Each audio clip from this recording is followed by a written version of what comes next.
After the proper air pressure in your tires, the number one specification most of us blow off on our car is torque. We grab any old wrench to, let's say, take a wheel on and off, and then we just honk on it really hard and say, it's on there good and tight. That's neither good and might not even be sufficiently tight unless you use one of these, a torque wrench. I know, you've seen them and said, yeah, I don't need that. Yeah, you do. Let me show you why and show you how to buy one of these that's going to do the job.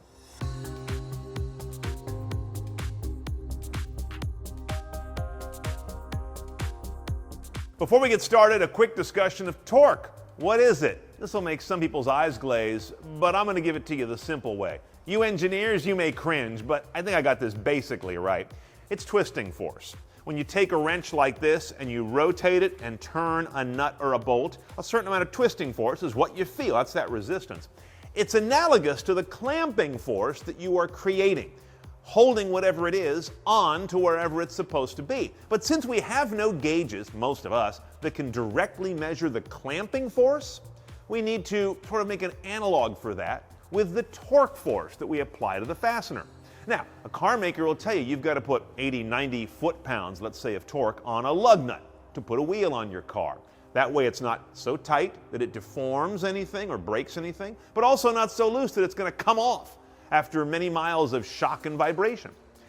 The clamping force is key to making sure that happens, but they give it to you as torque because they've looked at the metallurgy of the hub, the stud, the lug nut, the thread profile, and said if the mechanic provides this much torque to this fastening assembly that holds on the wheel, it'll result in the clamping force we want. So that's why you're doing torque, is to get to the real goal, which is the clamping force that holds on a wheel, an engine pan, a transmission pan, a cylinder head. This applies to so many parts of working on your car. That's the nuts and bolts of why you care about torque. Now let's see how we apply the proper amount of it. Okay, so let's show you how to torque in real-world practice. The most common situation you'll encounter is putting a wheel on. For whatever reason you took it off, to rotate tires, change a flat, whatever it may be. So what I want to do is impress upon you that you want to get the right amount of force, not ample amount of force, which can be over the top. If you do that, you might distort or crack an alloy wheel. You could strip or break a stud or a nut, which are these two fasteners that hold this thing on.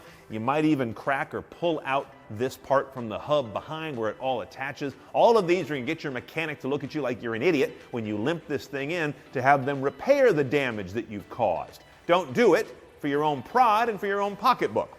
So here's what I do. I start by getting my fastener, in this case a lug nut, on just moderately tight. I use any old wrench and I just go, okay. I know that's nowhere near enough, but it's fully contacting, right? It's up against the part that it's holding on. In this case, the wheel.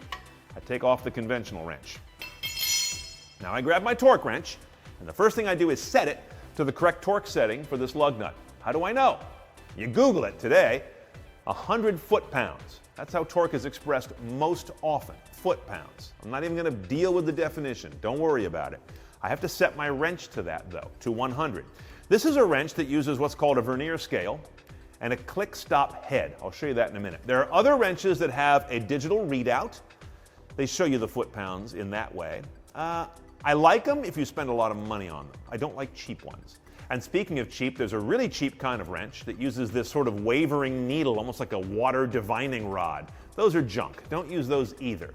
Spend the middle amount of money, it's not a lot of money, and get a good torque wrench that has a vernier scale and a click-stop head.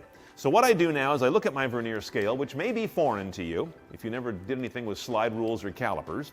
Here's how it works. I've got a number right there that says 100. I follow that little line and I want to line up the 0 on the handle with that 100 line. And there is that right there. That is 100 plus 0, which is 100. That's 100 foot-pounds, and that's what this wrench is now set to. If I wanted 95 foot-pounds, I would back this thing down to 0 on the 90, right there, and then I'd go forward another 5, and that's 90 plus 5. That's 95 foot-pounds, etc., etc. Anywhere you want across the range that this will deal with.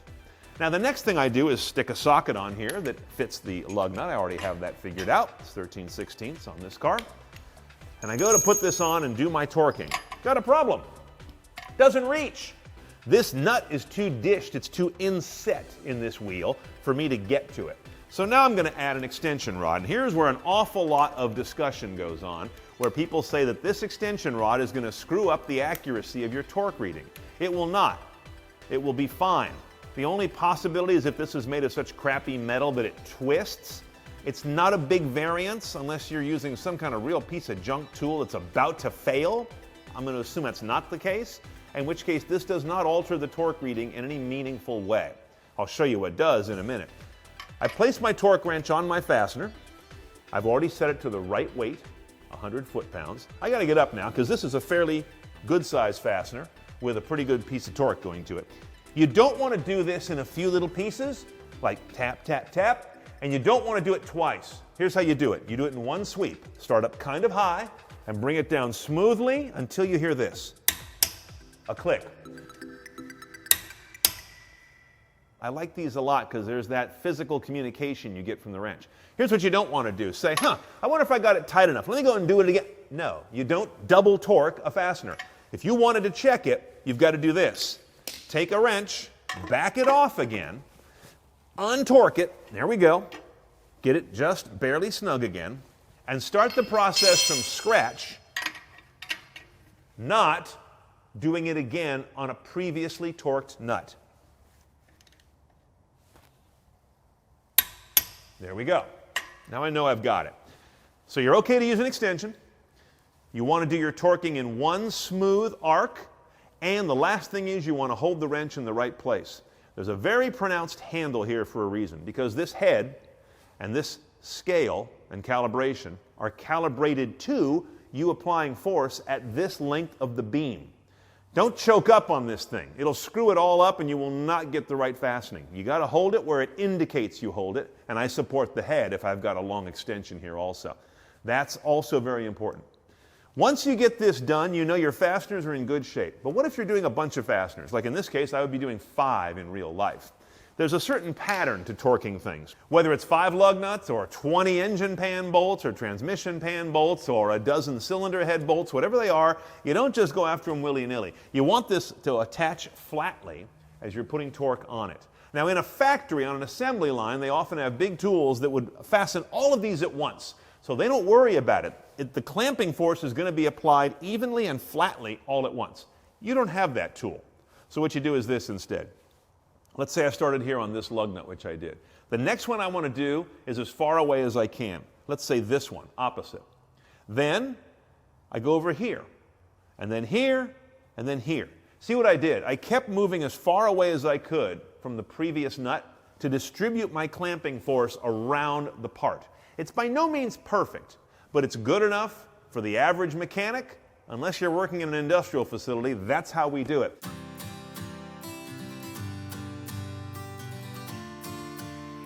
Now you may say, okay, putting a wheel on a car, lots of people do it who don't torque it, and I don't see a lot of wheels coming off of cars. All right, I'll give you that, although I bet there's a lot of damaged wheels out there from over-torquing or running loose. But leaving that aside, torquing fasteners properly is really critical if you do any kind of engine work. If you're just putting on a water pump, or if you're just replacing some other fastener here on the engine that has any kind of need to seal something, it's got to be torqued right, or it probably won't seal. Even something as simple as the oil pan. Let's say you've got one of those weepy oil pans and the thing leaks a little bit all the time and you're sick of it. You drop this pan off, you put a new gasket in, and you redo all these fasteners down here. There's a bunch of them. If you don't torque them to the right spec, or don't torque them in the right order like I showed you on the wheel example, you're going to have a leak again. And you did all this for nothing. And it's not because the gasket's bad. It's not because you didn't put the right parts on. It's because you didn't torque the fasteners properly. So torquing is a very integral part of how an engine's design is carried out from the way it was built and cast and machined to the way it's assembled, so everything can work the way it was designed to, and not with weird leaks and distortions that can make a mockery of all the beautiful engineering in a modern engine. So in sum, when you want to get yourself equipped to torque things properly on your car, I recommend you have 2 torque wrenches.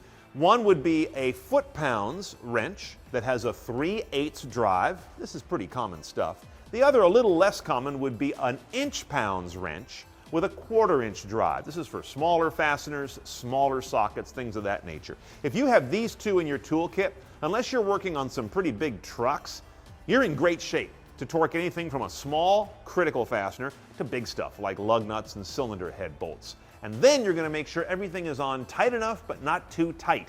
Don't diss the engineering that went into your car by just honking on everything.